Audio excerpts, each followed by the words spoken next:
made an intention to understand the word of Allah. I said moments ago, they heard 4 verses of the Quran, they embraced Islam. They read 4 verses of the Quran, they embraced the deen of Islam. We have read what we know as khatma upon khatma upon khatma, once a month, sometimes once a week, sometimes once every 2 months. We've completed the entire mushaf. But brother, you cannot give up your pornography. A'udhu billah.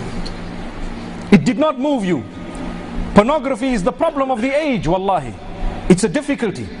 It affects your eyes, your brain, your mind, your organs, your reproductive system, the way you look at the opposite sex, your marriage. Absolutely everything is made rotten through a cancer because of your eyes perceiving some dirty sexual movements of the opposite sex. Totally haram, completely unacceptable, but available on your phone. Today, I was speaking to some brothers on our journey back from Birmingham, and I made mention of a very interesting point.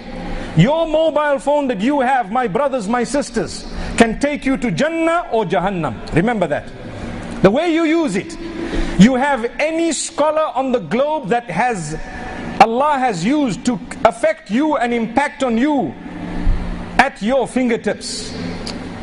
At the time of your convenience, in your bedroom, subhanallah. Perhaps whilst you're lying down, you can click every night either on a scholar where you can listen to something regarding your deen and go to bed feeling a good Muslim, or you can click onto a pornographic site and perhaps you will be caught in that web which will take you very, very far away. It's to do with how clean or dirty your heart is. If you want to purify yourself, you need to force yourself before you go to bed. Click that phone, listen to a 10-minute clip of a scholar of your choice, subhanallah, and then go to bed. Every day that 10-minute dose will wake you up. But if you have a 1-minute dose of that which is pornographic or ugly or dirty or unacceptable, wallahi, it is like a seed that grows, and when the tree grows big, it's going to be very hard to uproot it. My brothers, my sisters, get rid of it now.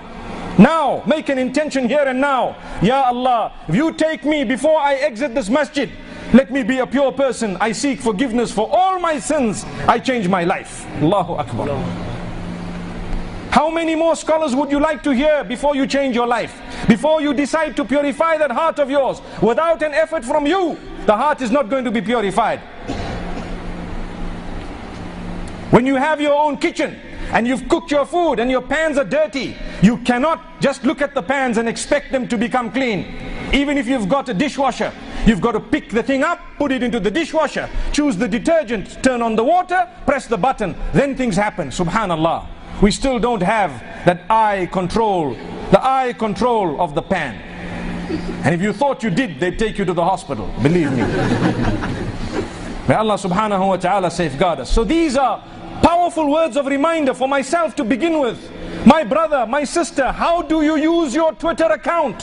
What type of a profile do you have? How do you use your Facebook account? It can take you to paradise or it can drive you to hell very easily. Believe me, it's up to you when you press click and when you press like. And it's up to you to go home and dislike, or to dislike it here and now whilst we're talking. Because I know there are brothers, perhaps maybe even sisters, busy on their phones whilst we're talking. To be honest, I actually don't see a single one, mashallah. Allahu Akbar. So I need to swallow back my word. But this is what it is. If your heart is dirty, it begins to show your own self. You can see it. Your mind can figure it out. Why? Because you lead a life. What will happen to it? It will be full of bunk. It will be so narrow, full of depression, full of stress, full of lack of contentment. Where is my contentment gone? It's gone with the pornographic site. It's gone with the adultery that you cannot give up. Adultery is a seed. Wallahi, if you sow it, and you water it, watering means you return to it, and you water it more, you return to it more, it grows a tree. When the tree becomes big and strong, it becomes more difficult to uproot it. You get hooked onto it to the degree that it's just like second nature. No regret thereafter, until you die in a condition. May Allah safeguard us. We had some brothers who came to me some time back telling me, what do we do? Our father was looking like such a religious man, and he died in the midst of 2 prostitutes with beer bottles. Do you want that to be the end of your life, may Allah protect us all. Na'udhu billah, may Allah safeguard us. Well, if that's the case, do not let that be a probability. Rather let salah be a probability, possibility. If you engage in 5 salah, the chances of you dying in salah are very great. Do you know that? There are so many who have died in sujood and ruku'. But if you don't read salah, there's no chance of that happening to you. Not at all.